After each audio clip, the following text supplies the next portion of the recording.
Se a sua vida financeira está travada, respira, porque Jesus começa a mudar isso agora.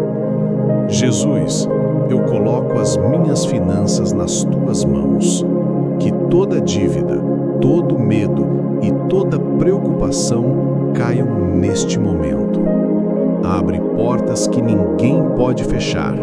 Libera oportunidades e derrama provisão onde estava faltando. Toca a minha mente com sabedoria para eu tomar as decisões certas.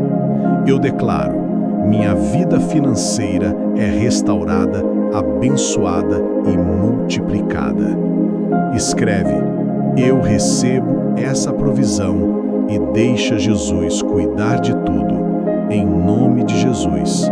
Amém.